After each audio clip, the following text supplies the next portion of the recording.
Hi, this is Kevin from the Events Expert.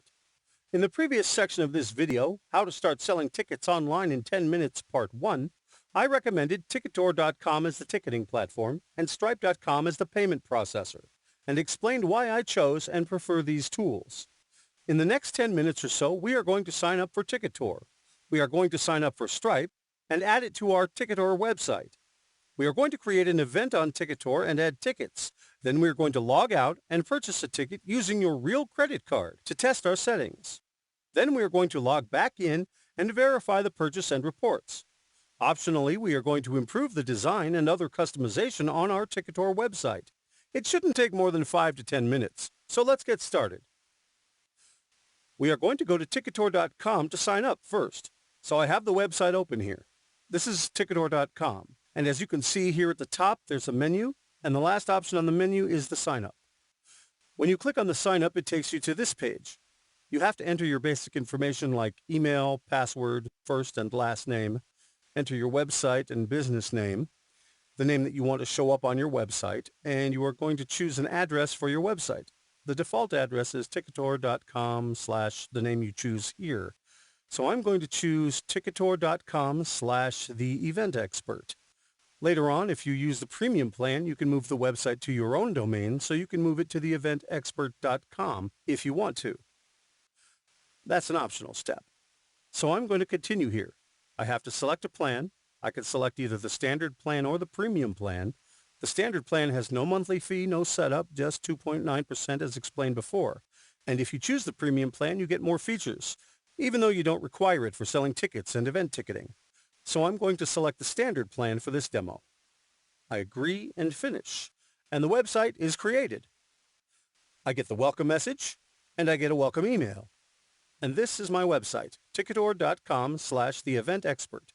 So I can click on it, and it takes me to my website. As you can see, this is the website that just got created. You can see a walkthrough here. I click on Start, and it walks me through the different sections of the website and explains each section. It is highly recommended, and it helps you familiarize yourself with your website in the fastest possible way. The first thing it's telling me is that the address of my website is ticketor.com / the event expert.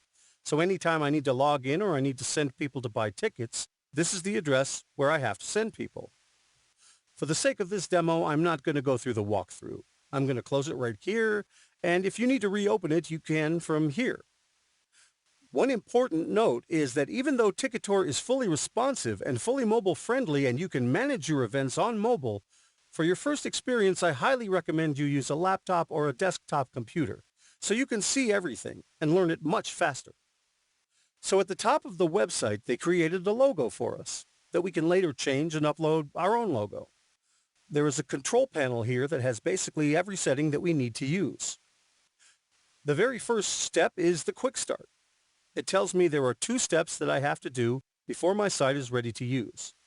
The first step is to set up an event, which is obvious, and the second step is to create and use a payment processor.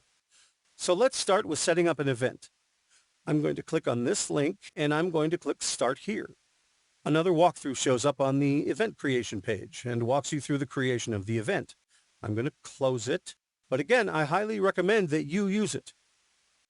So I start with the event name. I'm going to call it Summer Event. Secondary name is optional. The type of event is important, so I'm going to create a general admission event, not an assigned seat event for this example. Then I have to select a venue. I haven't created any venues, so I'm going to create a new one. The name of the venue can be my venue or whatever venue you're using. Region can be something like Las Vegas. The address should be a Google-friendly address, so I'm going to use 123 Main Street, Las Vegas, with a zip code and everything. You select a country, and most importantly, you select a time zone.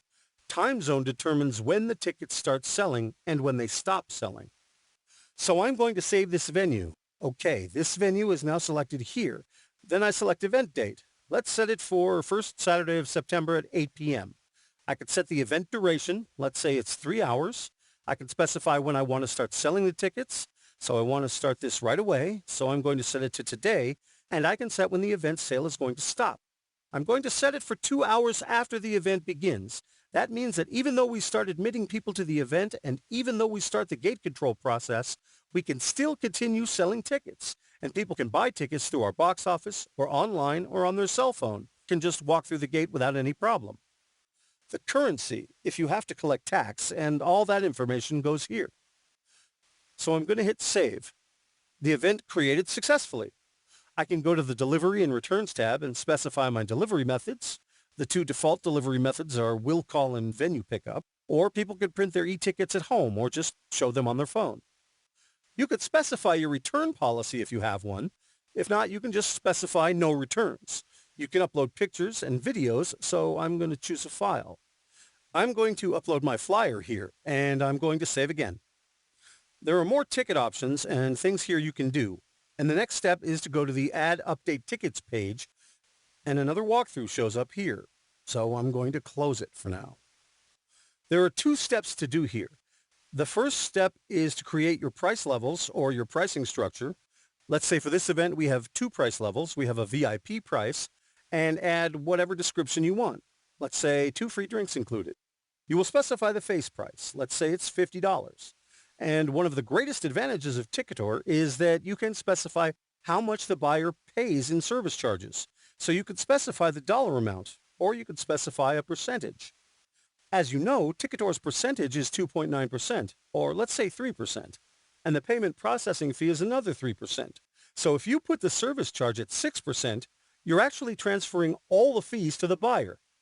If you set it to a higher amount, let's say to 10%, you actually gain more income. You are actually making more revenue. So I'm going to set the service charge to 10%, and I'm going to add this price level. So VIP price level is here, $50 plus $5 service charge, and I'm going to add another price level. I'm going to call it General, and this price level is $20, again with a 10% service charge, and I'm going to add this. Let's say you want to have a student price for the General price. So if you want to buy General price tickets and you're a student, you can get a discount. So I'm going to add a price variation here, and I'm going to call it Student. And the face price for a student ticket is $15 plus the 10% service charge. So I'm going to add this price variation, and now we have a general price level that can have a student variation and a VIP price level. The next step is to specify the capacity or the maximum number of tickets that can be sold for each price level. So let's say for our general tickets, we want a maximum capacity of 1,000 tickets. So I'm going to update the capacity here. 1,000 tickets added successfully. And let's say our capacity for VIP tickets is just 100. So we update capacity again. 100 tickets added successfully. If you look at the table below, you see there are general tickets. 1,000 of them are available, 0 expired and 0 sold. And if you look at VIP, you see 100 tickets available, 0 expired and 0 sold. So it looks like our event is all done. If I go to the tickets page, I can see our event showing up here. I can see the ticketing link, and I see missing information here. Missing information is complaining that I haven't included any payment processor at this point. So that's the next step I have to do. So let's go back to the control page. The event setup is complete, and now we have to add a payment processor. So here it explains that I can add Stripe as a payment processor, the recommended one that I mentioned. Or you can select any other payment processor you prefer, like Braintree, PayPal Pro, Standard PayPal, or Authorize.net. I'm going to use Stripe here, so I'm going to click on Get or Connect a Stripe account, which takes me to this page. This is the Stripe sign-up page. If I already have a Stripe account, I can simply sign in. If not, I have to fill out this form. It's my basic information, bank account information, and if I fill out this form, I click on Authorize Access to this account, and it takes me back to Ticketor. Back on Ticketor, I can see that the Visa and MasterCard logos appear at the bottom of my website, which means that my website is all ready to go. My event is ready, there's no red warning message here, and it looks like I'm all ready to sell tickets. So now I'm going to use another browser because currently I'm logged in as an admin. So I can log out and try it out as a regular user, or I can use another browser to test it as a regular user. So I'm opening another browser. I'll go to ticketor.com/theeventexpert, and here it is. I am signed out here, so I am viewing the site as a regular user. The event is here. I could click on the tickets link, It takes me to this page. I can select that I need, let's say, 2 general admission tickets and 1 student ticket and 1 VIP ticket. And I'm going to add them all to the cart. 4 tickets added to your shopping cart. I'm going to proceed to checkout. It's asking for my email. It doesn't recognize that email address. So it asks me for other information that is required for payment processing. I can either choose a password or I can check out as a guest. This is my shopping cart. 3 tickets of type General Student, $55, and 1 VIP ticket, which is $50, so my total is $105. I can select the delivery method. I am selecting e-tickets, so I can print my tickets at home. And as you can see here, the $10.50 service charge is being added as you have specified, so the total is $115.50. My information that I entered on the previous pop-up is populated here. So I'm just adding the billing address, filling out the credit card information,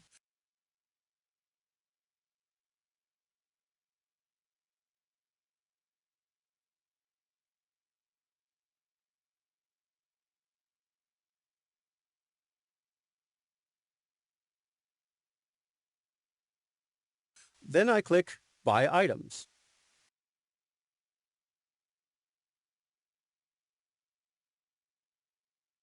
My purchase completed successfully. I can see the confirmation email. A confirmation email is sent to my email address as the buyer and also to the admin, so the admin knows that the sale has happened. As you can see, my tickets are down here below, and they're ready to print. And that's it. You're now ready to launch your website and start selling tickets. Thanks very much for watching this presentation. We wish you the best of success.